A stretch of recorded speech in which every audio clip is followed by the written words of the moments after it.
Hoje vamos mergulhar num tema que, à primeira vista, pode parecer um pouco técnico. O Plano Geral de Contabilidade de Angola, o famoso PGC. Mas atenção, isto não é só sobre regras e números. Vamos olhar para ele como aquilo que realmente é. Um passo gigante na modernização da economia do país. Pensem nisto como uma nova linguagem de negócios, criada para que Angola pudesse falar de igual para igual no palco global. E é aqui que tudo começa. Como é que um país se faz entender no mundo dos negócios? Como atrai investimento? Como gera confiança? Bem, na economia a conversa faz-se com números e para essa conversa ser produtiva, a linguagem tem de ser a mesma para todos. Tem de ser clara, padronizada e, acima de tudo, fiável. É exatamente esse o papel de um plano de contas moderno. Antes desta grande reforma, o sistema angolano estava, e cito o próprio decreto, claramente desajustado. Na prática, isto criava uma barreira enorme. Para um investidor em Londres ou em Singapura, olhar para as contas de uma empresa angolana era quase como tentar decifrar um código. Faltava clareza, faltava confiança e, o mais importante, era impossível comparar o que quer que fosse. Ok, então vamos organizar as ideias. O nosso percurso vai ser este. Primeiro, vamos perceber porque é que esta nova linguagem era tão precisa. Depois, olhamos para a lei que a tornou realidade. A seguir, exploramos as ferramentas que ela nos dá, as demonstrações financeiras. Passamos então para as regras por trás dos números e, por fim, a pergunta de ouro. Para quem é que isto tudo serve, afinal? E começamos já pela primeira secção. Porquê? Porquê é que esta mudança era tão fundamental para o futuro da economia de Angola? A resposta está nestes 4 objetivos centrais. Primeiro, e mais óbvio, melhorar a qualidade da informação. Segundo, e isto é absolutamente crucial, permitir a comparação. O investidor tem de conseguir olhar para uma empresa e comparar os seus resultados com os do ano passado ou comparar duas empresas do mesmo setor. Sem isso, é um tiro no escuro. Terceiro, claro, falar a mesma língua que o resto do mundo. E por último, um benefício interno gigante. Ter dados fiáveis para o próprio país se conhecer melhor através de estatísticas nacionais a sério. Muito bem, já percebemos o porquê. Agora vamos ao como. Como é que se põe uma transformação desta magnitude em marcha? A resposta está, claro, na lei. E aqui está ele, o decreto número 82/01. Este foi o ponto de viragem. Foi este o documento que disse o sistema antigo acabou e que estabeleceu um novo quadro obrigatório para praticamente todas as empresas em Angola. Foi, no fundo, o apito inicial para a contabilidade moderna no país. E olhem para isto. Aqui conseguimos ver de forma muito clara uma das mudanças mais práticas. A própria estrutura, a arrumação das contas mudou. Reparem, por exemplo, como os ativos fixos que estavam na classe 4 saltaram para a classe 1, ou como os custos e os proveitos trocaram de lugar entre as classes 6 e 7.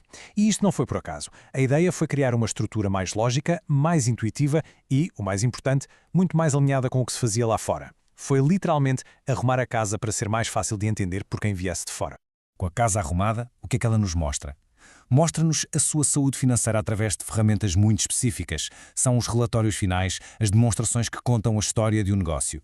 A primeira ferramenta é o balanço. E a melhor analogia é mesmo esta. É uma fotografia. Um retrato tirado num dia exato, por exemplo, a 31 de dezembro. Mostra o que a empresa tem, o que a empresa deve e o que no fim de contas pertence aos donos. É uma imagem estática da sua posição financeira. Ora, se o balanço é a fotografia, a demonstração de resultados é o filme. Mostra a ação, o que aconteceu ao longo de um período, normalmente um ano. Junta todas as receitas, subtrai todas as despesas e, no fim, diz-nos se houve lucro ou prejuízo. Mostra o desempenho, a performance da empresa. E depois temos a demonstração de fluxos de caixa. Esta é talvez a mais direta, a mais terra a terra.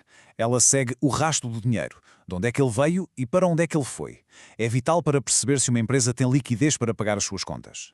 Curiosamente, o decreto até foi compreensivo e deu um período de adaptação, suspendendo a sua obrigatoriedade numa fase inicial. Ok, já vimos as ferramentas, mas agora vamos ver a filosofia por trás delas. Porque o PGC não é só um livro de receitas. É um sistema construído sobre princípios sólidos, as regras do jogo que garantem que a informação que sai dali é de confiança. E aqui está o equilíbrio perfeito que toda a boa contabilidade procura. A informação tem de ter duas qualidades essenciais. Tem de ser relevante e tem de ser fiável. Relevante significa que tem de ser útil para tomar uma decisão.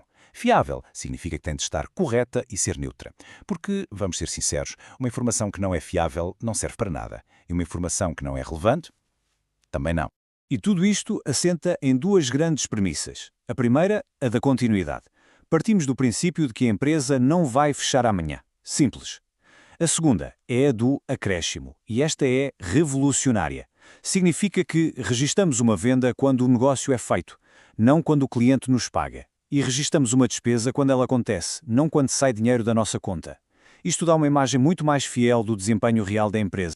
E agora, para fechar o ciclo. Já vimos o porquê, o como e com que regras. Mas falta a pergunta mais importante de todas. Para quem?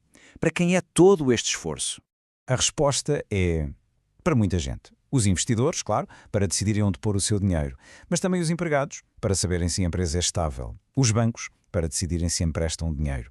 O governo, para os impostos e para as estatísticas, e até o público em geral, para perceber o impacto das empresas na sociedade. No fundo, tudo se resume a esta frase. O objetivo principal mudou.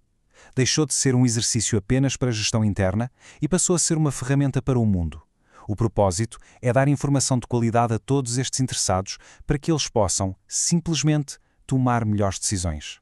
Portanto, a grande ideia a reter é esta. O PGC foi muito mais do que uma simples atualização técnica. Foi a adoção de uma linguagem de negócios universal. Foi, no fundo, o passaporte que permite que as empresas angolanas se sentem à mesa da economia global e conversem de forma clara, credível e eficaz. E terminamos com uma questão para refletir. Quando se define um campo de jogo com regras que todos entendem e respeitam, que tipo de futuro se torna possível? Que novas portas de investimento, de crescimento e de desenvolvimento se abrem? É esse o futuro que uma reforma desta dimensão ajuda a construir.